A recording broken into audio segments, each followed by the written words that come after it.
Hey guys, welcome back to Code with Harshit. In this video, we'll be discussing about a recent data breach that has happened at OpenAI that has disturbed a lot of people in the AI space. Let's try to get an understanding of what has actually happened and what we as developers can learn from it to avoid our softwares and applications go through such situation. So, what has happened and what is the severity? Well, on November 26th, OpenAI sent a notification to its users saying, transparency is important to us. We want to inform you about a recent security incident at Mixpanel. Well, what is Mixpanel? So, the data breach has not actually happened at OpenAI themselves.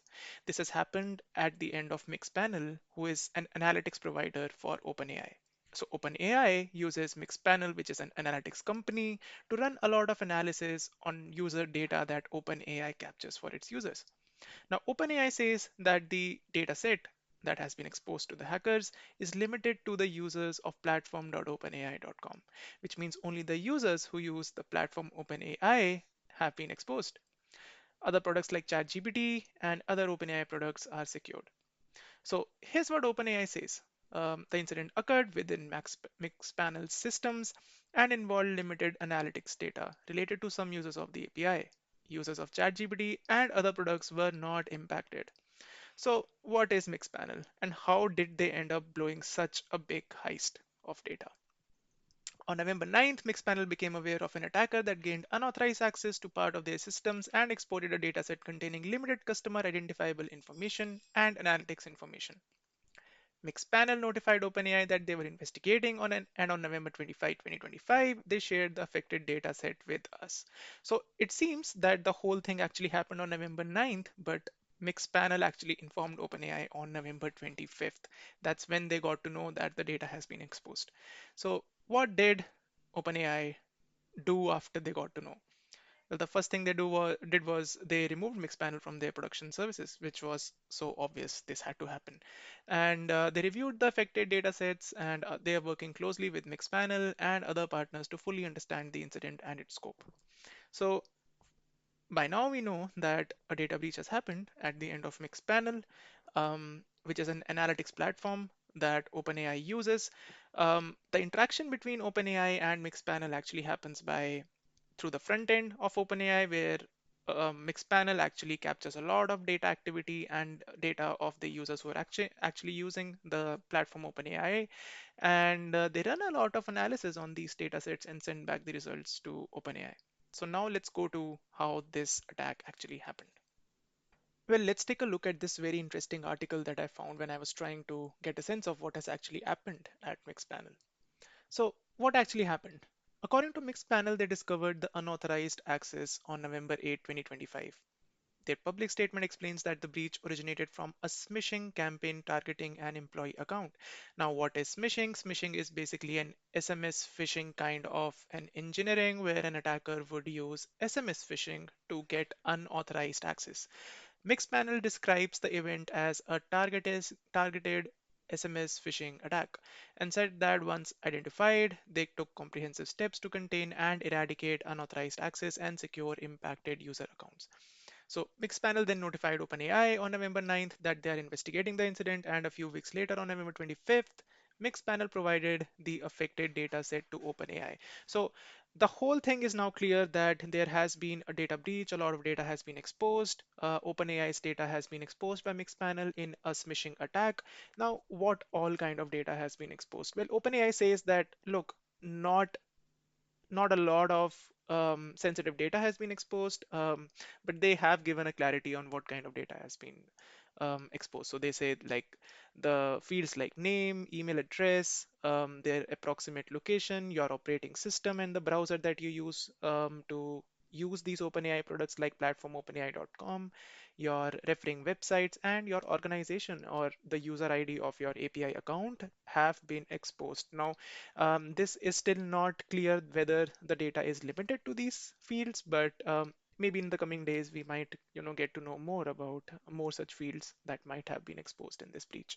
So based on OpenAI's own communication, OpenAI passwords, API keys, payment information, and government IDs and account access credentials were not impacted. So it's good that OpenAI says that critical data has not been exposed, but still things like operating system, your browser information can actually act like a very critical information for a hacker or for someone who is trying to gain unauthorized access. This can tell a lot about you and your uh, browsing habits.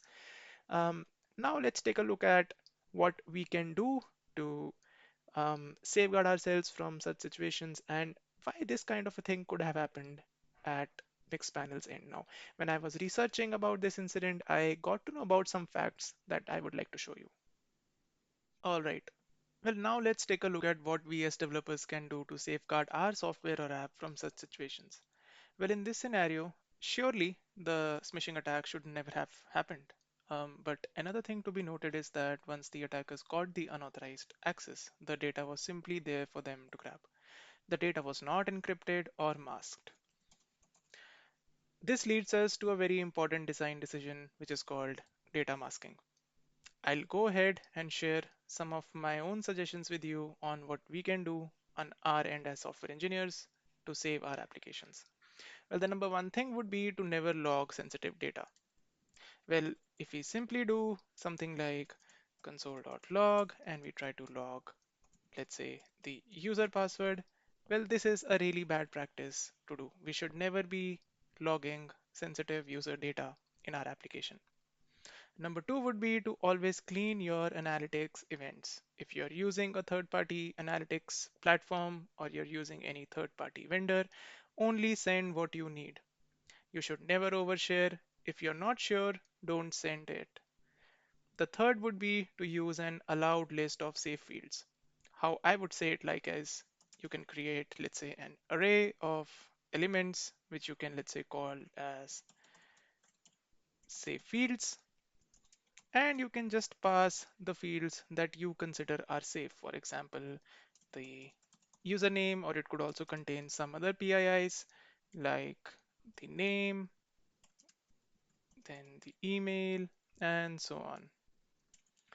The next would be to mask your secrets. Well, there could be a lot of sensitive data like API secrets, certain credentials, certain passwords that you keep rotating in your application, certain certificates that you might have. It's always good to keep them masked.